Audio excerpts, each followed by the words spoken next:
Being an abolitionist requires unlearning every single thing we've been told about jails, prisons, and police since birth. To consider people as full human beings instead of monsters and psychos.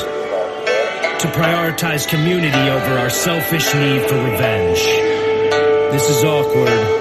10 demands. We'll tend to mental ailments, apply an intervention, ending the surveillance, denying all detention, rebuilding our communities, village by village. It's time to check your white male heterosexual privilege. Hey everybody, welcome back, Free Me Podcast. I got me a special guest today, goes by Awkward. I don't know too much about this guy, so I'm going to give you a quick rundown on how him and I hooked up. So I'm friends, as you guys know, with Temujin Kinsu on Twitter, and Awkward ended up following me on Twitter, and I seen a couple of his posts, and I just reached out to him one day and just asked if we could hook up and have us a discussion on, you know, just today's climate, everything that's going on. So without further ado, I'm gonna let Awkward introduce himself and his MO of life. Well, thanks for having me. I've been trying to help our mutual friend get freed for a while now.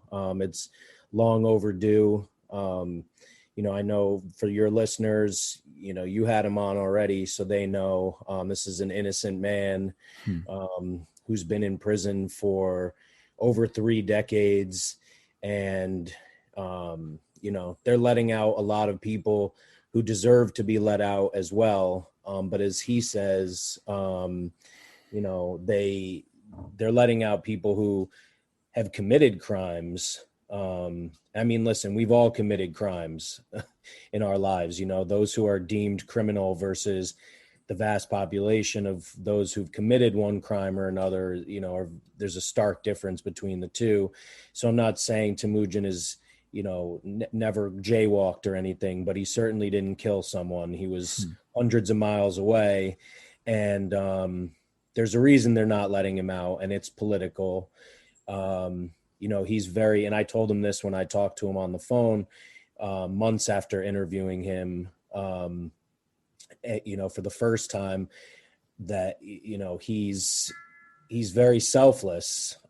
He is continually fighting for the rights of other incarcerated people and isn't afraid to stand up to the power holders and go as far as to sue for rights. And I believe that's, that in addition to the people who framed him in the first place are the reasons he remains where he does. Fighting for Temujin is par for the course for me, I guess you could say. I've been fighting for racial, social, and criminal justice for decades now. I'm also a political hip hop artist. I co-founded 10 Demands. It's an organization that created the 10 Demands for Justice, which lays the groundwork, starting with defunding the police and a lot of other measures we can take today that, builds the foundation we need to fully abolish police and prisons. So I'm probably most well known for my abolitionist work, my anti-fascist work, and my music.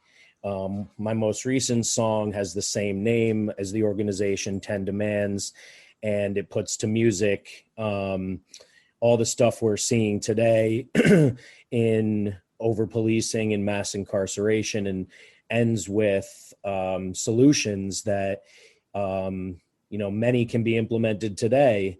Some are further along down the road for a more humane, peaceful, safe, healthy society, starting with those communities most impacted by criminalization and poverty.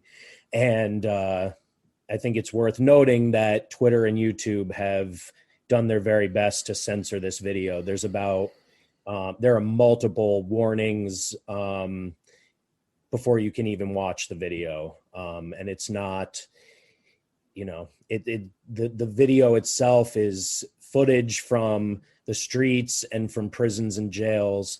And the things I'm saying are facts. So I think it's worth noting that they're trying to silence me.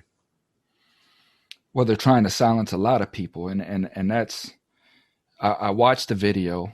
It's a powerful video. I mean, it moved me, you know. But as you said, it's facts, and what you're showing in the video is nothing any different than we've seen on the news, right?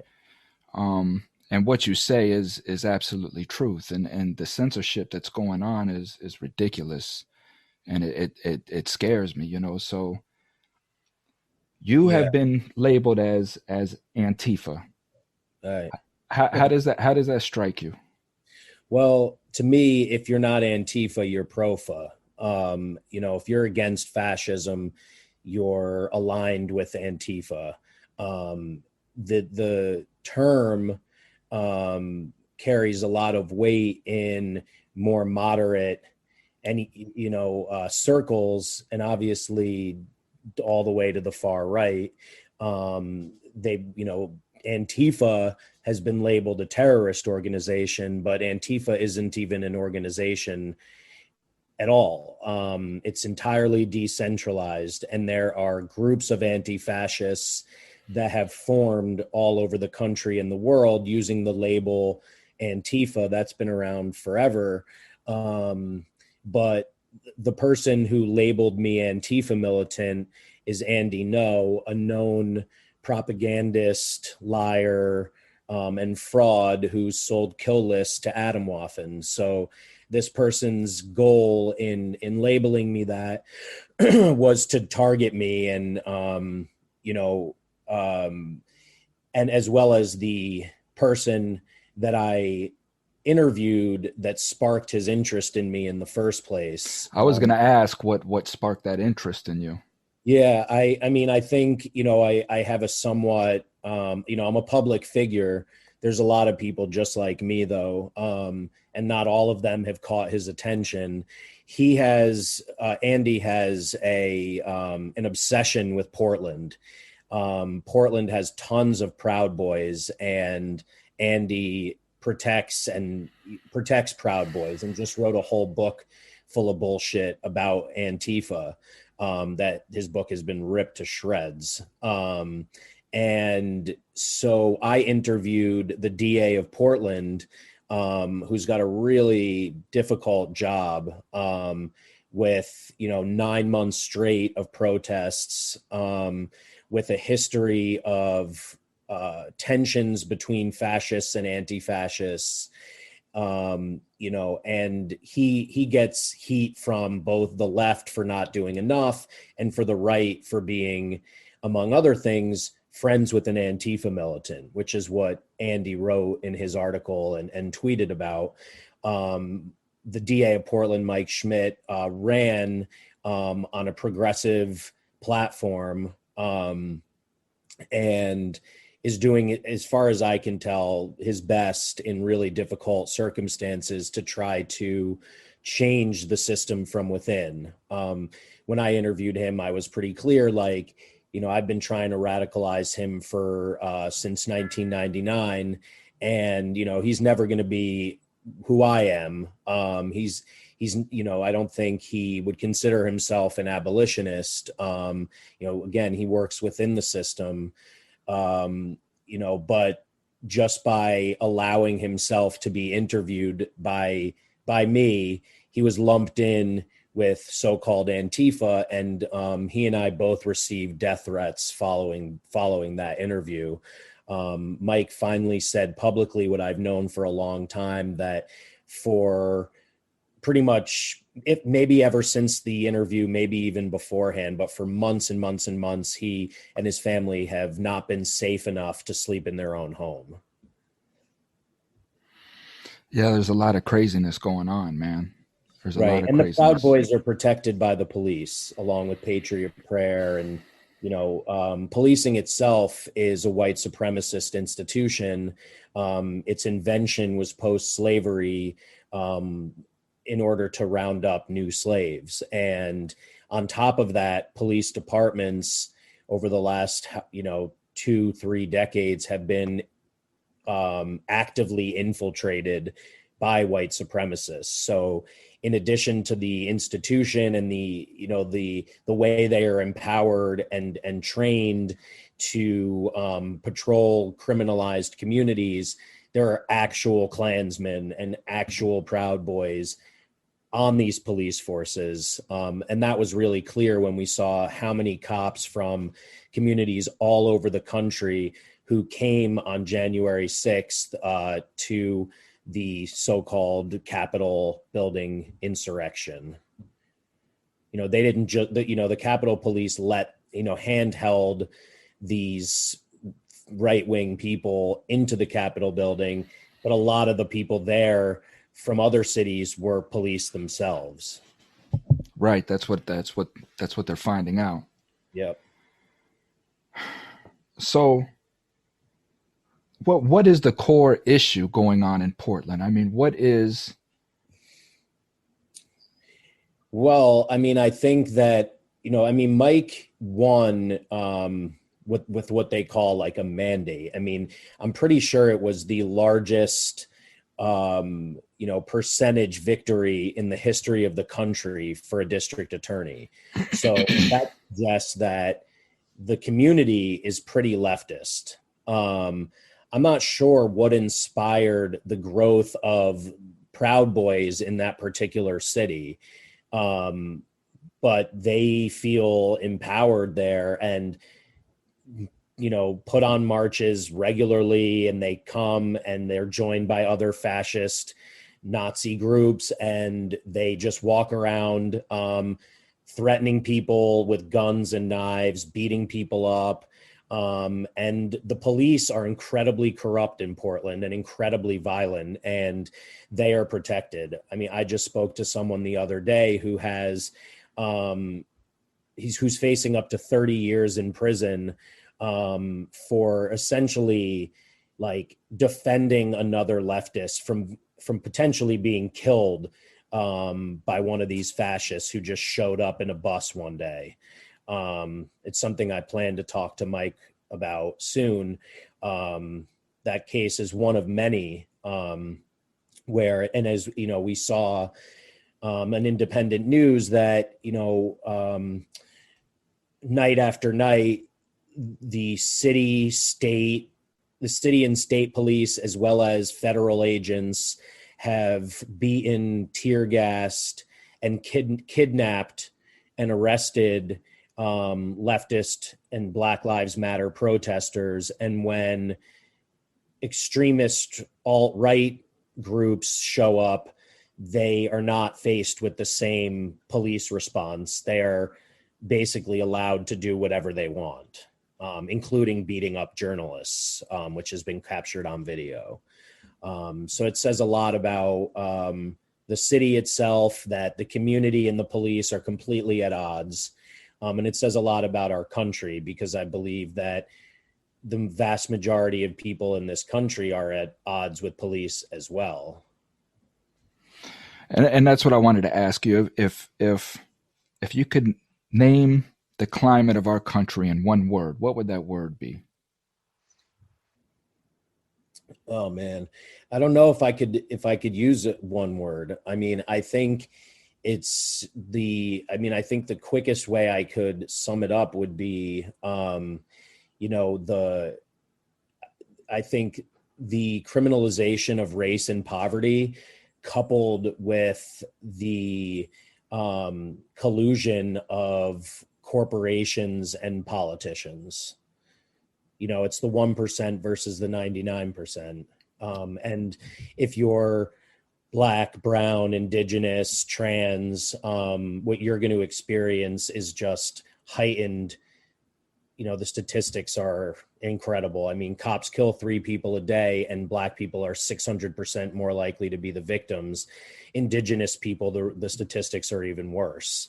So if you happen to be poor and not white, it's not safe to leave the house. I mean, the guy who filmed the murder of Eric Garner, Ramsey Orta, said, he didn't tell me directly, he said that, for months prior to capturing the murder of his friend on video, he every time he left the house would have his camera or his phone in his hand ready to record. They were stopped and frisked so frequently. And Black friends of mine, including those who helped create the 10 demands, they talk about having these conversations with their children. Like, there's this fallacy perpetuated by propaganda that police are there to serve and protect, and they do neither, unless, they're protecting property or serving, the needs of the rich. And, it's a dangerous place when a third of all stranger murders in this country are committed by the people we're supposed to call for help. Well, you're absolutely spot on. And the word I guess I would use, right, that comes to mind is divisiveness, right? The country is very, very divisive in all factions, right? Yeah. And what you're saying is spot on. It's almost getting to the point to where it's almost like extortion. It's almost like if you want police protection in your community, like you're going to have to pay in some sort, Yeah. And there's the, like, the things that people like me who spend a lot of time trying to educate people about the truth on this stuff, we're constantly asked, like, what about, who are you going to call if you're being robbed or whatever? Or, what do you do if you're raped? Well, cops don't stop crime. They show up after if you're lucky. And cops solve 2% of all major crimes. There are hundreds and thousands of rape kits just sitting in evidence, never going to be tested. So that's the first part, is acknowledging that what we have now was created by people, and it's doing exactly what it was intended, which doesn't serve most of us. So if we have now, if we can agree it's not working, it's not even that brave to try to unlearn everything you've been taught since birth and be creative to come up with alternative solutions that are actually going to make us safer and healthier. Well, and that's what I'm seeing going on, right? Is whether it's Black Lives Matter, whether it's Antfia, whether it's Proud Boys, or any other, grouping, right? Is the force of their opinion and will on the next person, right? And I just don't understand where all of this is coming from. It's like the group of white kids, I believe it was in Baltimore, that was standing in front of the lady while she was trying to eat, if you remember, trying to force her to raise her fist in solidarity. And I mean, they're around her and they're yelling at her, and this lady's just sitting here at this diner trying to have dinner, and she's telling them, "No, I'm eating dinner." Right? Oh, are you talking about the protesters who were, like, harassing ostensibly rich people who were out at dinner? Or are you talking about a specific case with this? one No, this was a specific case where it was a group of people, white kids. They were white kids in front of this white lady, and they were trying to force her to raise her fist in solidarity as she was eating. And they were calling her racist, and they were calling her all of these things. And little did they know that this lady just came from speaking at a Black Lives Matter rally. She just left the rally, went to go eat. Interesting. But the things that are going on in the universities, the things that are going on over in Portland, just everybody telling people what to think and what to say. And it's like nobody is listening to anybody. Yeah, I mean, you're absolutely right. But I do think there's an important distinction between radicals on the left and reactionaries on the right. Anti-fascists, anti-racists want equal justice. They want everyone to be able to go to the doctor. They want everyone to have a home, a roof over their head. They want everyone to be able to feed their families. The people on the right want me dead because I'm Jewish. They want, they chant blood and soil because they believe that only they and their skin color and their sexuality and their religion have a right to this land that was stolen from indigenous people. So while I hear what you're saying in regard to the methods people take to push their viewpoints, can potentially be similar and not always the most effective, the reason people are doing these things is very different. But I do think it's an important point, though, that you make, that how you present your cause and your strategies to your activism are very important. I believe that looting, for instance, is a natural response to oppression. I believe protest, including violent protest, is a natural response to the violence that the people protesting face on a daily basis. But I also think that, the people spray painting Black Lives Matter or breaking a window or lighting a Target on fire should not be the same people that are,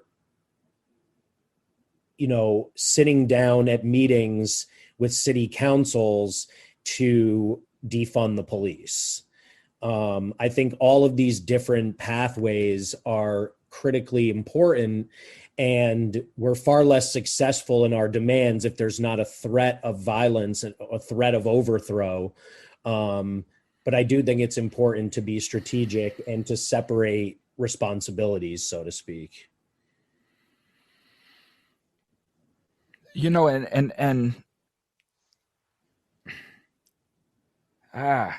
And I agree with what you're saying, right? However, what I guess I'm having conflict with is how you said, people are on the left are, this way, people on the right are this way. And the only reason why I have a problem with that is because I'm a conservative minded person for the most part, but I said far right. I don't want to cut you off and continue, but just so we're clear, I said far right. So I don't mean someone who considers themselves conservative when I say that.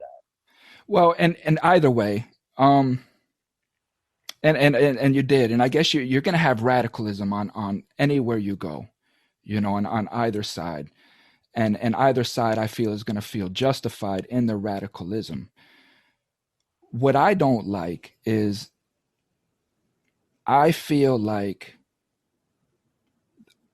words like white supremacy, racism, things like this are getting thrown out there recklessly, right? Not to say that it's not out there, but I feel like these are getting thrown out there recklessly, and it's creating a group hostility, which is also creating violence in cases where it may not have been such, because America has really become a land of freaking idiots, right? Idiots and parrots, and half these people don't even really truly understand what white supremacy is.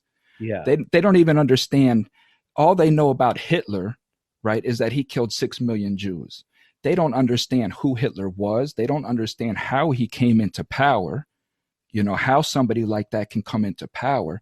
They don't understand any of that, because if they did, they would see that the same thing is happening here. We're putting ourselves in the same position. Yeah. And, you make some really good points. I think that this is why class solidarity is so important. And why, as an abolitionist, I don't believe that anyone is without potential for transformation. So, just because someone was in Charlottesville on the wrong side doesn't mean that I can't, like so many former Nazis who do this every day, can't talk to this person and change and teach them the truth and how they have more in common with a poor Black person or someone like me than they do with the people they don't realize they're supporting, the rich CEOs and their protectors, the police. And and Nazis have been converted, so to speak. It's not like homosexuality where you're trying to change how someone is born. When you convert a Nazi, you're helping them unlearn things that they've been taught since they were born. People are being, misled with disinformation, and it's generations of this. That's absolutely correct. You were spot on, and that's my message, Awkward. It's not hating this person because they have an idea, an ideal that I don't subscribe to, but it's getting this person to understand that you've been brainwashed, right? Yeah. I grew up under a Confederate flag. My parents are older. They were raised in farmland, Ohio, and yes, they had that white pride stigma to them. It's not that they were overtly racist, but it's the undertone, right? The first time I brought a black girl home, it was, they didn't even respond to it, and they treated her with love and kindness. But again, it was a facade, right? Because in the pit of their stomach, they felt like, well, why couldn't you bring a white girl home? Right. And that's the racism that we're facing in America today, right? Yes. And, and as true as that is, and as endemic as it is, I don't consider that to be the greatest hurdle. I think when it comes to who we elect as our leaders, clearly with the election of Donald Trump and his overt racism, and fascistic tendencies, I think it is clear that the brainwashing and the racism, the casual racism of half this country can result in pretty dangerous effects. But I think that systemic racism is which is what separates racism from race-based bigotry. Because a black person can be bigoted against white people. I would go as far as to say they have every right to be, whereas a white person doesn't. However, what racism really entails is power, and systemic racism, the differentiation in how black people and brown people are policed, the differentiation in how in educational quality, the difference in how they are treated by doctors in hospitals, their access to the level of these services. Same with real estate. These are all the systemic ways, and there are many others that on a much greater scale than interpersonal prejudices impact entire communities. Not only are black people, for instance, facing the pandemic in the worst possible way, disproportionately getting sick and dying from COVID because of all the underlying, systemic things that put them in harm's way. They are also in New York City, for instance, receiving the vaccine at the lowest rate. So this is just a present day example of the ways in which racism that is ingrained in our institutions, can really impact entire groups of people for generations upon generations. Well, there's no question on that. And, I just don't know if, I want to be careful, because I know that there's racism everywhere, right? And I'm a subscriber to believe that if you're an American, if you were born and raised in America, you have racist traits with you because it's talked about every day. It's in your face every day, right? So It's it says I'm running out of time here. Hold on 1 second, let me, because I got this.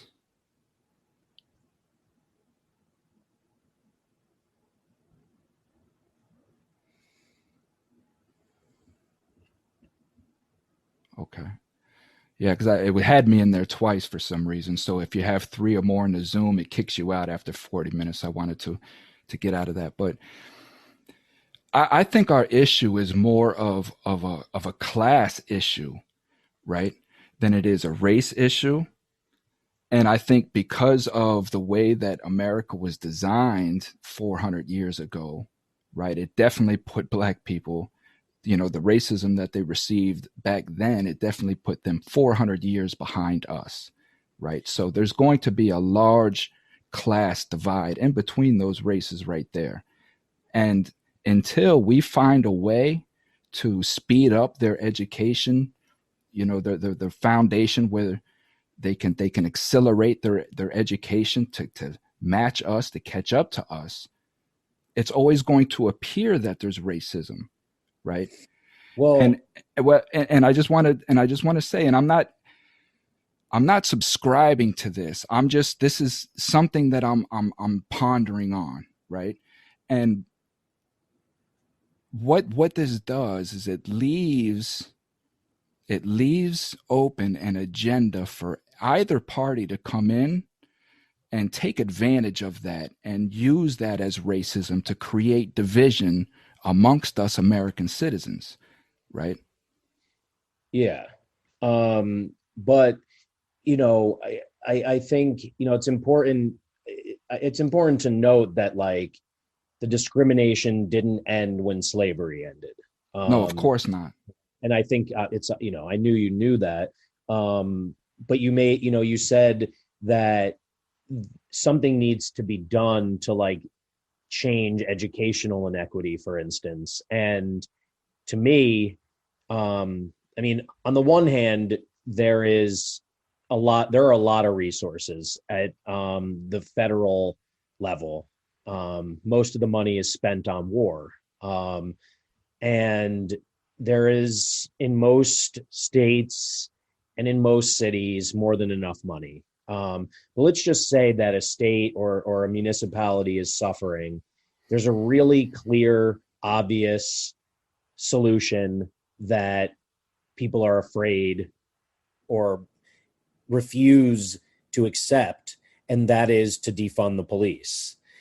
Instead of putting billions of dollars into police departments to patrol these communities that have been criminalized and are impoverished, use that money to improve the school systems, the health systems, the transportation, the infrastructure, the social services, substance abuse and mental health treatment.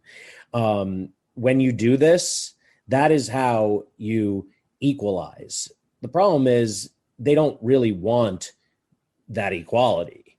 There's a lot of money to be made in mass incarceration.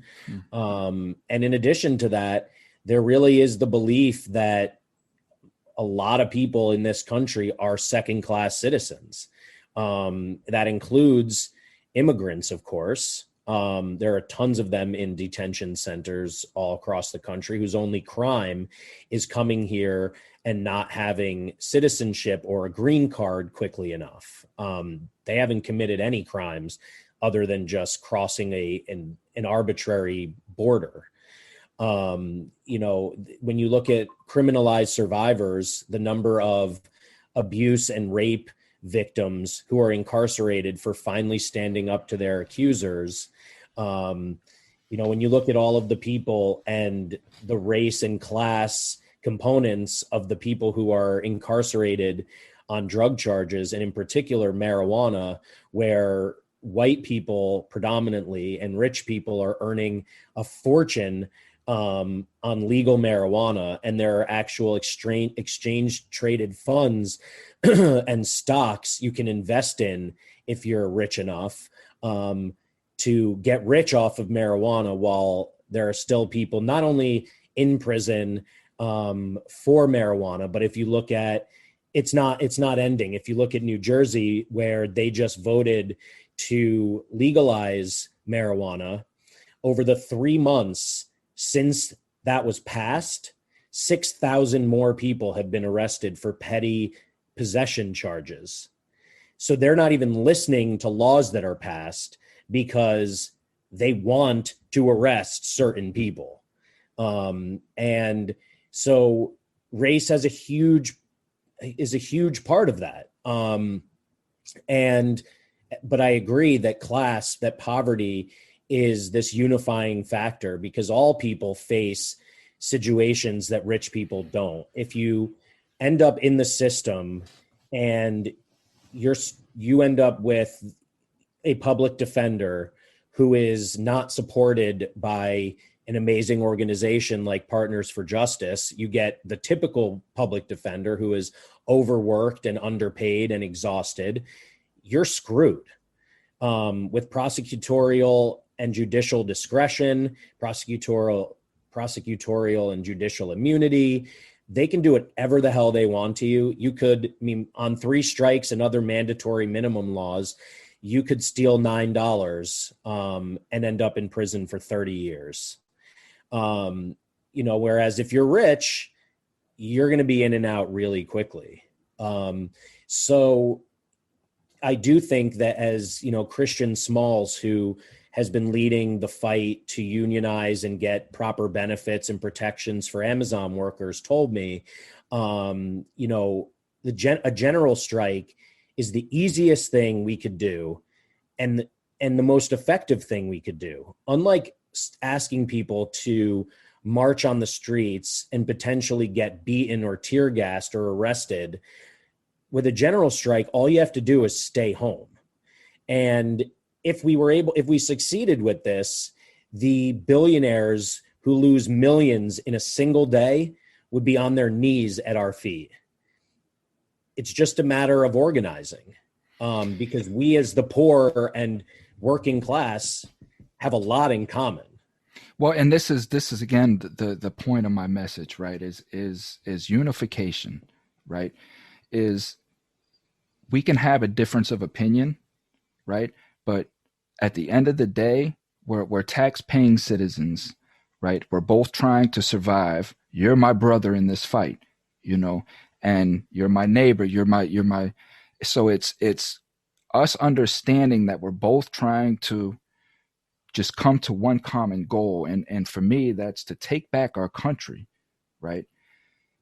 I own responsibility, as I put every responsibility on every American. It's our fault we're in the position we're in, right? We didn't teach our children about the Constitution. Our children don't know their rights. And we have recklessly voted officials into office without really knowing who they are or what they're about, only because they were subscribed to Republican or Democrat.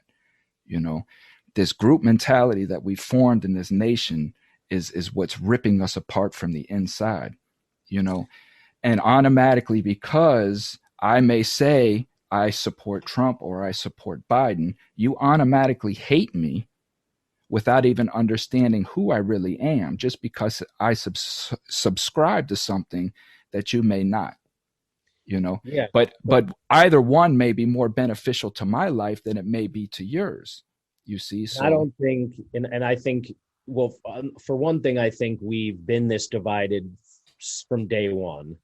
I don't think it's new, and I think that makes it even harder to overcome. And I also think that neither one of the two choices you mentioned are good for anyone who isn't rich and white. So, you have, the real differences between Trump and Biden are their public personas, like how overt they want to be with their bullshit. So much of what Biden has done in his first, month in office, Democrats would be losing their minds over if Trump had done it.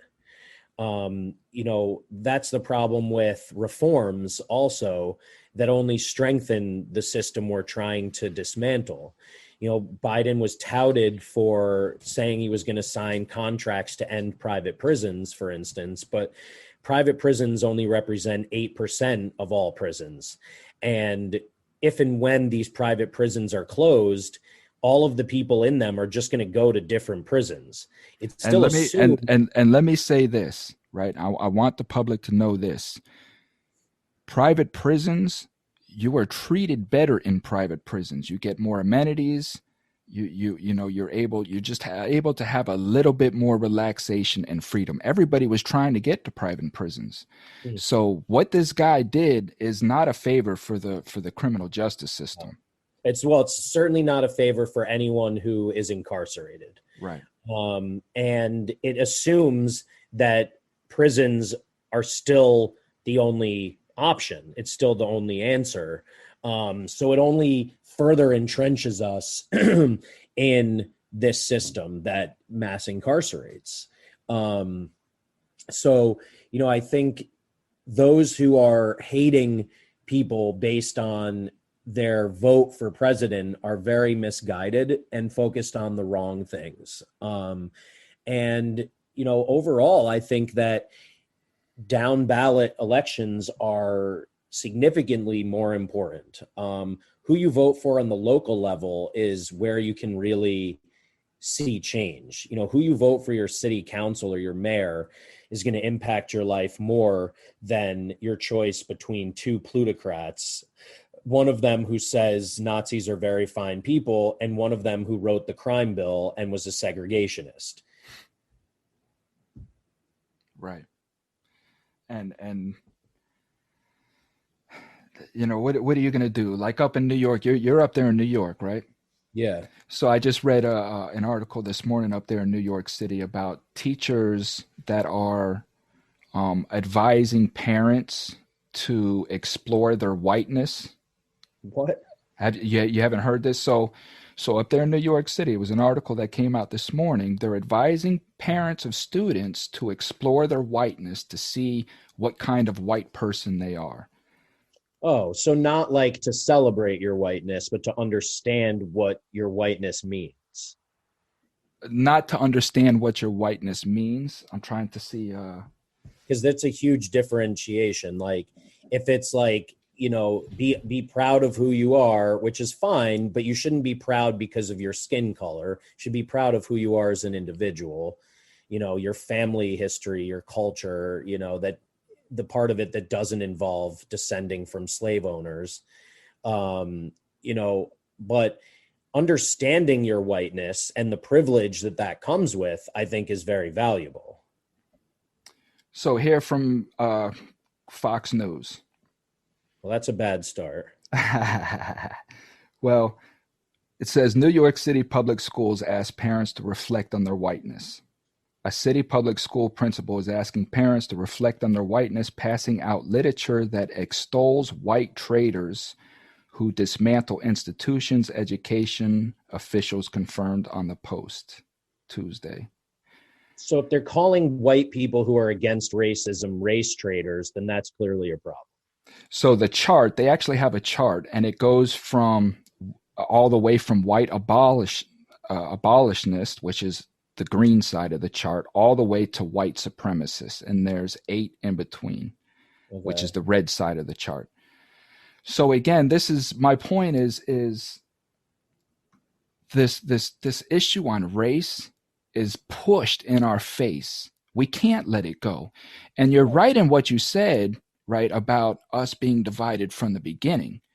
There's no question about that because, as Sun Tzu says, right, you have to divide in order to conquer. This country cannot have 330 million Americans on the same page, right? So they have to divide us. How do they divide us? They give us labels. You have African Americans, you have Latino Americans, but us, me being a white guy, I'm not European American, I'm not German American, I'm just American. So it's creating that divide from there and then keeping that divide active by putting race in our face every day, putting class in our face every day. So that's how it's keeping us divided. Yeah. And they do the same things to Jews who, they equate to Israel. No question. And, but unlike a black person, I can pass no problem. I don't have a yarmulke on every day. So, unless I wear my hat with the Star of David on it, I don't have to worry about someone attacking me. And the thing, and I have access to all of the best healthcare and all of this other stuff, because of, my wife is a nurse, and so we have health insurance. But so, I do, I think we've said this enough, but like class is the thing that we don't need pushed in our face because we live it every day. I work really hard and make very little. So that puts me at opposition to someone who inherited money from, a prior generation, or someone who, due to a variety of systems and favors and, and discrimination in hiring practices, ends up being a rich CEO or whatever, C-suite executive, and works far less hard than I do and makes a million times more. I'm at odds with that person no matter what they look like. But I just want to, to warn, I don't know what the right word is. I know you mean well, but you have to understand that it's a privilege to be able to speak about race in the way that you are, where, it's something that we need to move away from. It's easy for someone who doesn't experience racism to say, we need to be beyond race. Race is a social construct, and, that's not what we should focus on. If you experience racism, you may very well understand that race is a social construct, but it's generations ingrained and impacts your day-to-day life. So those people aren't the ones who need to change. It's the system that needs to change. And it's the people who don't recognize those realities in the system, and also have deep-seated hatred based on race, that need to change. We can't, as people who are white or pass for white, can't sit here on a pedestal and say, like, align with me because I'm poor. Here's what we really need to focus on. Like, we need to do as a collective a better job of listening to people of color, to women, to LGBTQ people, to people who experienced varieties of discrimination, and understand what their needs are and prioritize them, because they experience twice the difficulties in being successful, happy, and healthy than poor white people do. No, and I hear you, and you're spot on, right? But a little bit about me, I grew up in the hood for the most part. I started, we were low income, our family, and we lived right outside of the hood. So 13, 14 years old, I was getting into trouble. I was a bad kid. And I was what you would call state raised, until ultimately I ended up going into the federal system for 12 and a half years.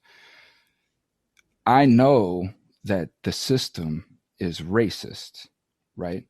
And what I'm trying to get people to understand is it's still a choice. At the end of the day, racism is the most ignorant thing that a human being can encompass. To factor in somebody's melatonin over their IQ or physical ability or anything of that nature is just complete ignorance. And people have to understand that. So when they hear anything about racism, you have to understand that this person that you're dealing with is a little bit more ignorant than you are in that aspect. And as human beings, it's our moral duty to not be angry at that person, but to enlighten and try to educate this person, right? Because it's ignorance. It's like one time I was talking to a homeboy of mine, and I'm trying to get him to understand what it is that I'm saying about how media propenses most of this bullshit. Now, how I explained it to him is, say, and this was a black guy, long dreads, fit the critique of every criminal, but this is the nicest guy you would ever meet, right? Nicest guy. So it's like I told him, now, if a little old lady walks into a store and sees you in the store, long dreads, gold teeth, mean looking, big build, all of that, this little old white lady is going to grip her purse. She may turn around and leave the store because she saw you, right? You're going to say and call this woman, oh, she's a racist, right? And this may be true because she made a decision based upon your race. That is what racism is, right? When you factor in a person's race into a decision, that essentially is what racism is. But does that make her a racist, right? So what I explained to him is like this, right? Is on the news, you have this little old lady that watches CNN all day, every day. And on the news, all she sees is people like you robbing people like her every day, all day long. Exactly. Right? So now she goes into the store, and of course, every human being's number one code is survival. Anytime we feel like we're in a threatening situation, we're going to think about survival.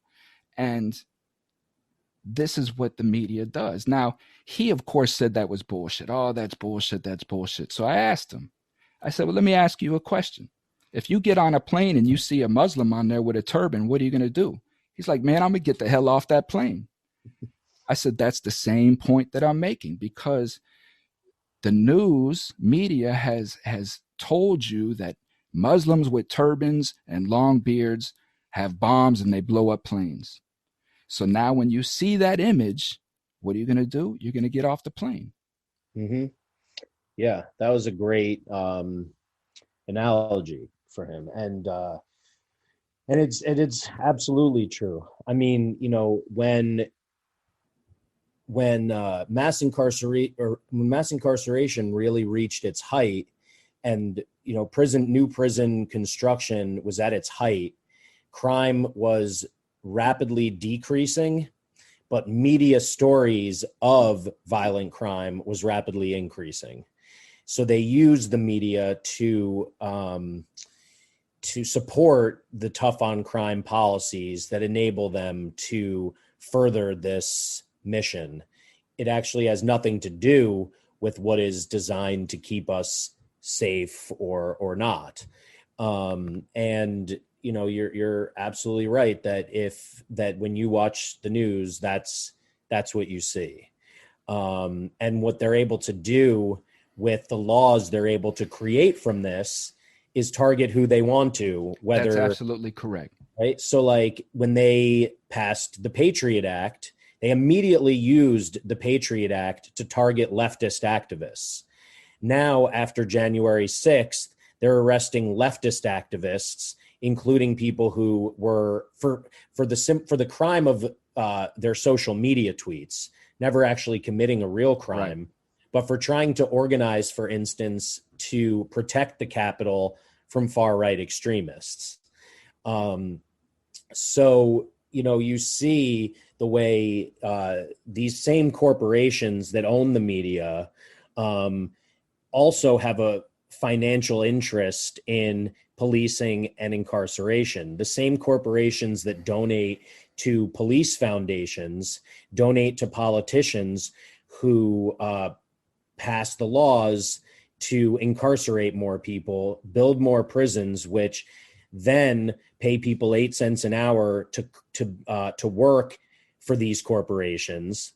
And state and federal prisons, not just private prisons, have partnerships with the same corporations for the clothes, the commissary, the bedding, everything else. So it really is all inextricably tied.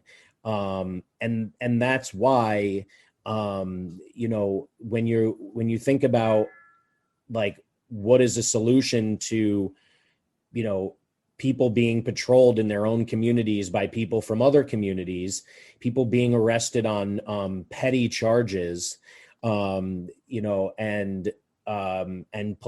people being stopped and frisked and beaten by police. It's not as simple to just defund the police. You need to reallocate those funds to the over-policed and criminalized communities.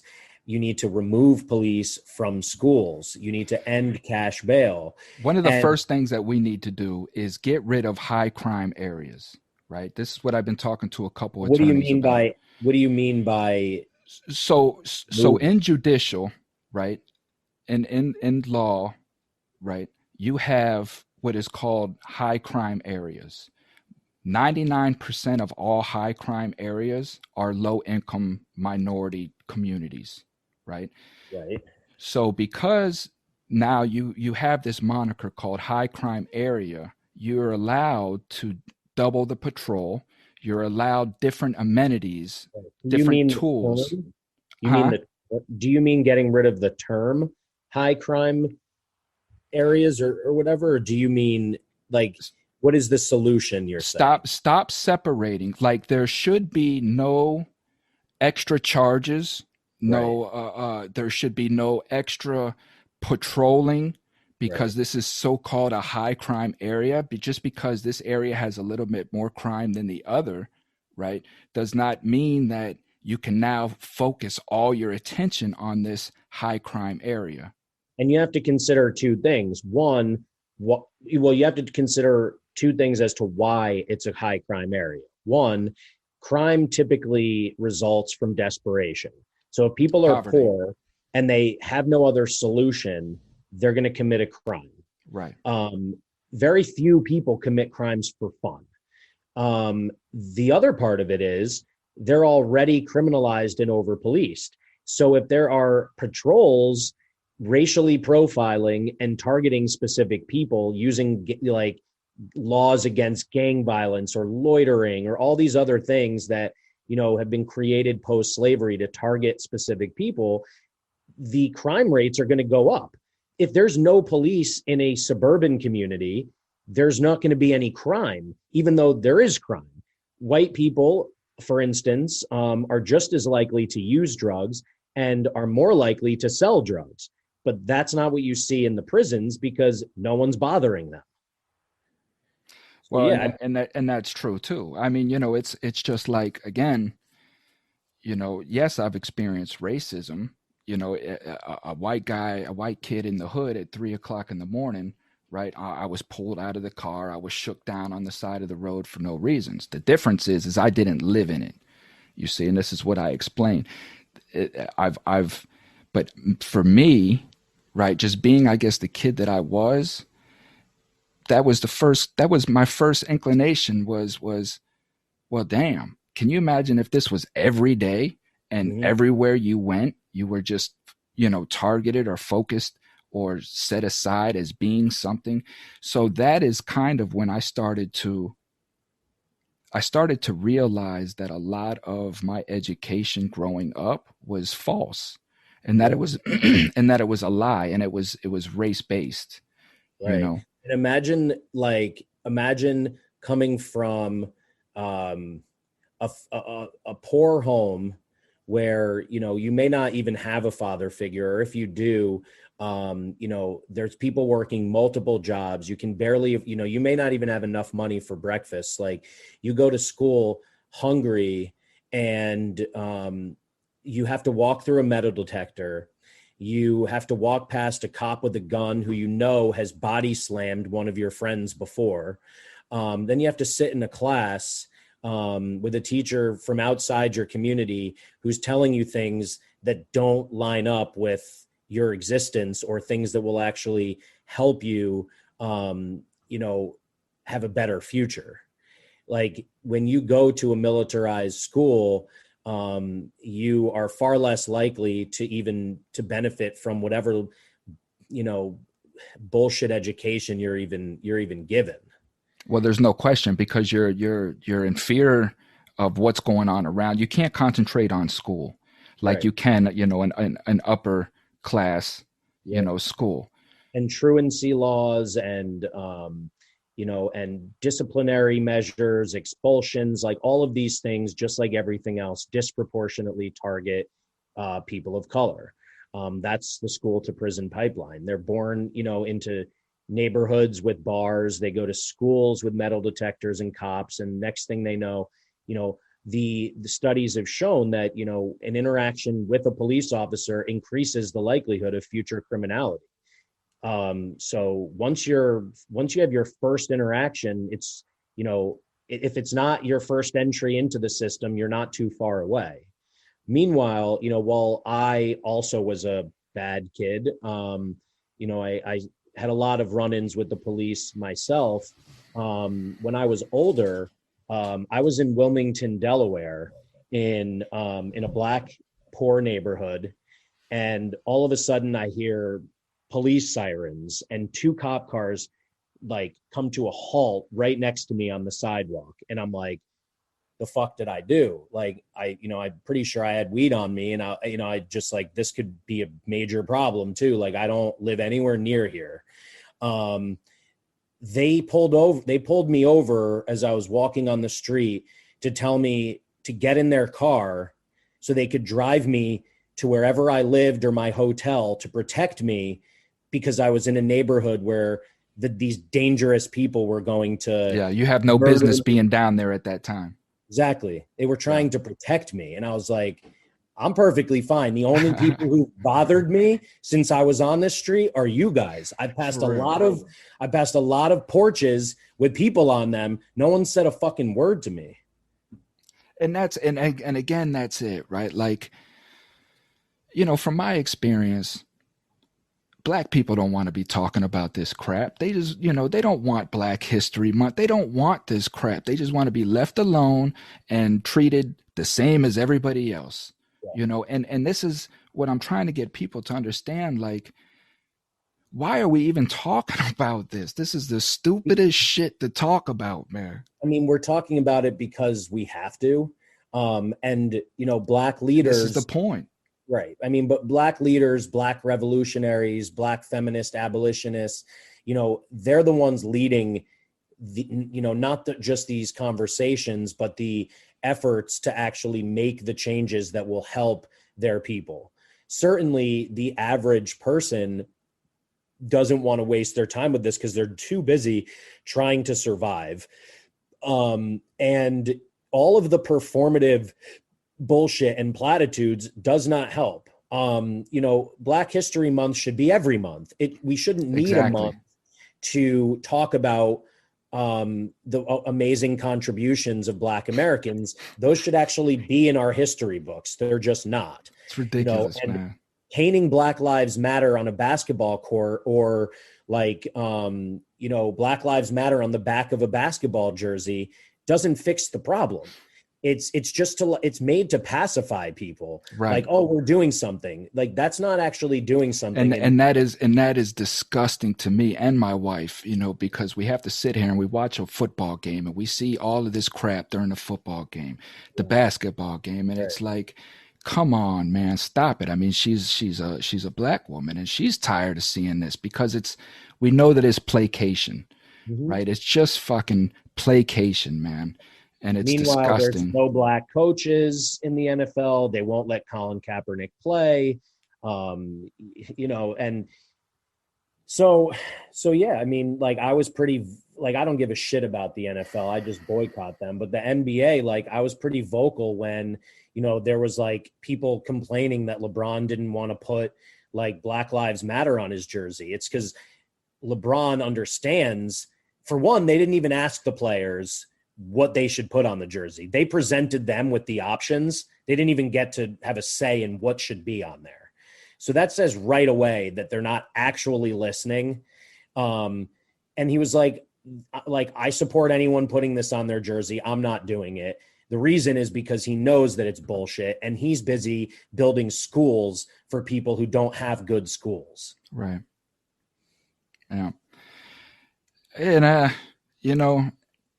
do you know who the one of the biggest backers of Facebook and Twitter are?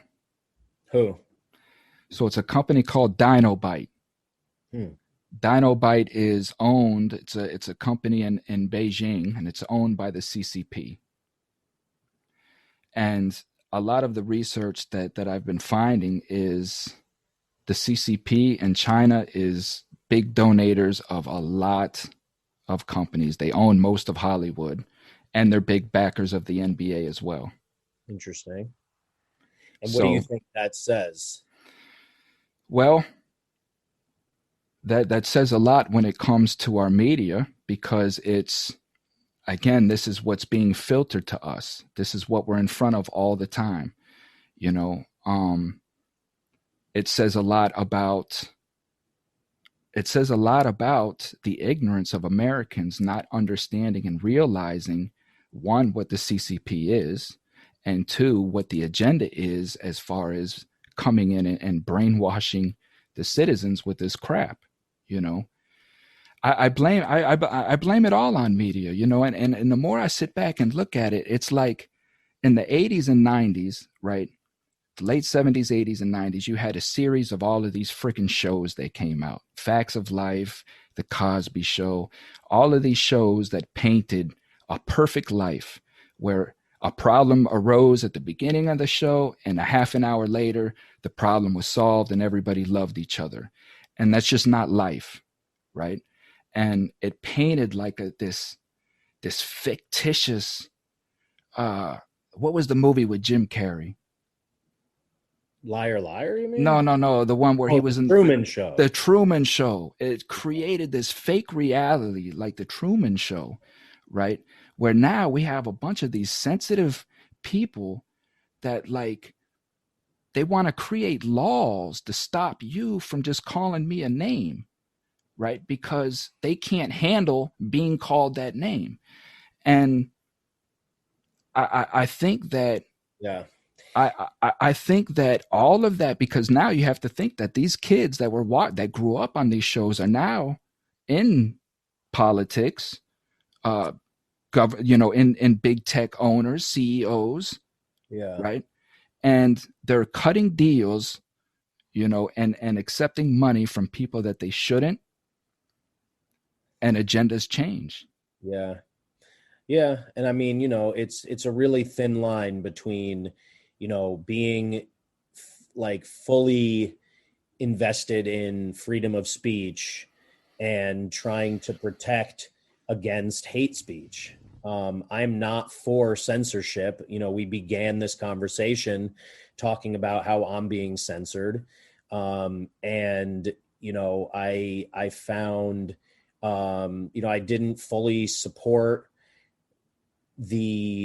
what happened on social media platforms with the removal of many people on the right, only because I knew that it opened up the doors to do the same thing to people on the left. And we've seen it happen, on a variety of channels. And, but at the same time, if you have someone in a position of power, literally providing marching orders to Nazis through social media, that's a little different from me interviewing someone or writing a song and sharing it, or writing an article about police brutality and like how to fix that. So like that's the most complicated subject for me. Censorship terrifies me. It leads us down this Big Brother 1984 path where we have no freedom whatsoever. But at the same time, we do have to do something to prevent the spread of disinformation. That includes the disinformation we see every day on the media. And it also includes the even more obvious disinformation that precipitated World War II. Well, and that's exactly it. The only difference was with Germany, right, coming off World War One, being the Versailles agreement, and putting them in the position that they were in, is that there was no education, right? The Yeah, government controlled they were all all poor. education. Yep, they were all poor and suffering and needed someone to blame. It was a perfect opportunity for Hitler to tell them it was all the Jews' fault. That's exactly right. And there was no education, right, to deem otherwise, because they controlled all of that. The difference is here, right? We have that education. If That's the value of independent journalism. And that, the fact that more journalists were killed worldwide in 2020 than ever before, the fact that, the United States has taken measures to weaken protections for media and, for all media in this country, and the deplatforming and demonetization of independent media channels, on social networks, is all very scary, because that is the only way we get the truth. and there's no question, right? Again, censorship is wrong by all counts, and it's like I try to explain to people, man, it's not about Donald Trump, right? It's not about Donald Trump. What scares me is the fact that big tech can shut down our United States president. That is what is scary, right? It's not the fact of Trump. It's the fact that he broke the rules. He is active. He didn't break the rules any more than Kathy Lee Griffin, who had his head cut off, decapitated, and they just suspended him for a month. Fine. But anybody else. So, right? But what I'm saying is, if they need to be more serious about adhering to their rules and cutting off more people who are breaking them, fine, in a sense, because we do have to understand that it is not owned by the people. It's not owned by the government. It's a private corporation with policies. And if you break them, you are susceptible to losing your account. And he broke them repeatedly. True enough, but they're public platforms, right? They're private companies that advertise freedom of public platform, right? And again, the only reason why the only reason why I say this is dangerous is because we have a people that they don't research for themselves. They don't think for themselves. Right. And because somebody may have an agenda against me or you, right? They may have an agenda against me or you. They can create lies, right? Mm-hmm. And people are going to parrot off those lies. And now next thing I know, I have 200 people camped out on my front lawn that don't even know what the hell is going on. Yeah. And this is the type of censorship that I'm talking about, because I just voiced my opinion. I don't want to go out into a world where I have to think twice about whether I'm going to get repercussions on voicing my opinion. I hear you. I hear you. I absolutely agree with the hate speech. There's no question that we should be hating on it. This is my message, my point.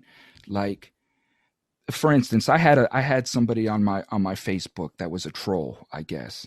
And everybody that commented on my Facebook, this person was coming in, you're an idiot, you're this, you're that. And people would, some of my friends on the side, they would text and they would like, why haven't you blocked this person? And again, I say, just because this person is saying things that I don't agree with, right? I don't want to block this person from speaking. It's up to the people that is being offended by this person to ask themselves, like, why is this bothering me? This person's calling me an idiot and it's pissing me off, but why? Because I'm not an idiot. My IQ's 125 or whatever, Yeah. I mean, that's impressive. And I know that's not why you're saying it, but like, I block the shit out of people, man. Facebook's even worse than Twitter, and I don't really use it. But like on Twitter, I've blocked like 4,000 accounts, because and that's not an exaggeration. Because I'm not blocking them from their right to speak on their stuff or go to someone else's page and say what they want to say. But my time, like notifications are busy enough that I don't need someone who's just going to speak, who's going to threaten me or who's going to, attack me or, Like if someone wants to have a mature, good faith debate and I have the time for it, I might engage in it. But they're coming on my shit, and like if they're just going to be disrespectful or waste time and like distract me from things that I need to see, then I'm just getting rid of them. But I'm not saying that they don't have a right to be there. They just don't need to. I don't need them seeing what I'm doing. No. And again, like I say, everybody has their own way of dealing with stress of life, right? And again, I don't ever judge anybody on how they deal with things, because what your temperament is different from my temperament, and this is what I tell people. But at the end of the day, I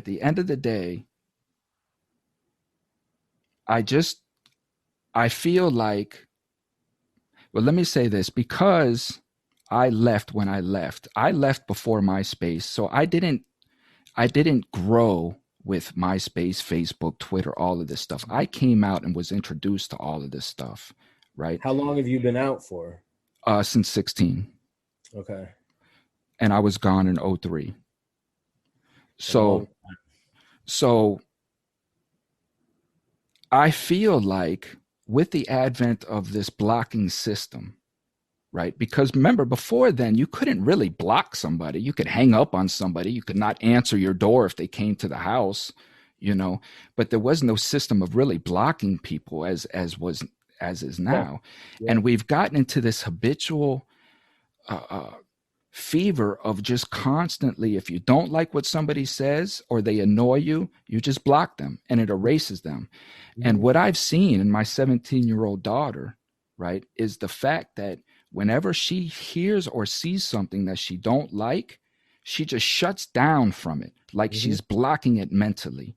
And she's not trying to understand what this is in front of her, I have a 16-year-old daughter who's about to be 17, and that sounds very familiar. On the other hand, she has experienced, not the same level, not the same level of targeting and doxing and things that I have, but she's experienced harassment online, and I was very thankful she had the capability to block, because it was impacting her mental health. And there's no question. You're being bullied, it's good to be able to end that. And I want to point this out again. Like I say, it's all on the temperament. It's all on mental health. If somebody is affecting you personally, then yes, you have to eliminate this person from you. But it's very important that you self-check yourself. I believe, right? You self-check yourself in the fact, like, this person really bothered me, and I have to understand why this person controlled my emotions. I agree. Because at the end of the day, the goal for each of us is to be able to walk through life and not let anything affect us. Like, we are in complete control of ourselves. Are you a Buddhist? I'm practicing. Yeah. I love your, I love like the way you hold yourself, and I love the way you think about life. And, while we may not like be on, we may not exactly agree on every single thing, like, your like philosophy on life, I'm a major proponent of, and, I feel like you're a calming force in the world. Awkward. I look at you, right? And I have an overwhelming feeling of love, right? As I do everybody, because I understand that we're human beings, right? And I've come to a universal aspect of myself that we're hurting each other. We're not helping each other grow. You are who you are because of every decision that you have made through your life, and every circumstance you figured out has created who you are, right? And because you have a difference of opinion, you see things different than I do, you still have a right to breathe. You still have a right to eat, to live.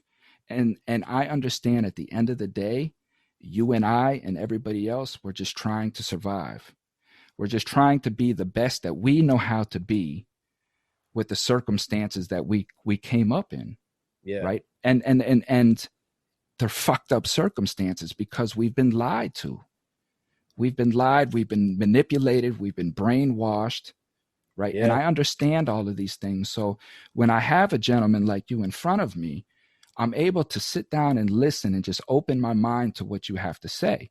And it either aligns with my life goals or they don't. But that's not going to make me hate you or not Yeah. want to talk to you anymore, right? Yeah. Because I can learn from you just like I can learn from a Nazi, just like I can learn from a child molester. I can learn from these people because at the end of the day, it's about making sure that I am the best person that I can be. And I know that a child molester, a Nazi, a rapist, a murderer, they're dealing with heavy mental health issues. Right. And I Most want to perpetrators have been victims themselves. and I want to understand exactly how that happened. So one, I don't put myself in that position or any of my bloodline, you Mm-hmm. know. And that's just my philosophy, I'm a person who is not quick to kill. I'm not, my first instinct is not kill first. If we have a little garden on our back patio and every once in a while a lizard will run in, I'm not there to squash the lizard because I understand the lizard is just trying to survive. I pick the lizard up, I put him back outside. But I have lines, if the lizard now comes in my house or he doesn't let me catch him so easily, then I might end up squashing him, because I'm the creator of all things, I guess, but Yeah, I appreciate you, man. Is there anything else you want to ask me? Just because we've been on a while, I got a ton of crap to do. Yeah, man, I appreciate the combo too, man. It's been a Yeah, great me combo. too. Really, that's it, man. Do you have any plugs? Well, I would say anyone who's made it through. I hope you've enjoyed this. Check out 10forjustice.com. It's the road to abolition. And check out the 10 Demands song and video. I'm working on an EP, my first album in like 7 years, coming out this year. But more importantly, on the 10 Demands site, you can actually with a simple text like sending 5 numbers to another 5 numbers with your phone. You can send a letter to your mayor, your governor, your state Congress, or national Congress, demanding that they invest in your community instead of in police. It's something that, the more they receive, the more popular, these concepts will be, the more pressure they will feel. And we just have to tell them, they're not getting reelected if they continue to, defend people who are out to, hurt us and not defend us. Absolutely, man. Awkward. It's about education. It's about letting the people know. Let's get Temujin out of prison, man. Oh yeah. Let's get Temujin out of prison. It's been real. You're a real cat, man, and I appreciate what you do, man, for real. Appreciate you too, man. Thanks so much. Absolutely. I'll get back with you. Take it easy. All right. Peace. Thank you.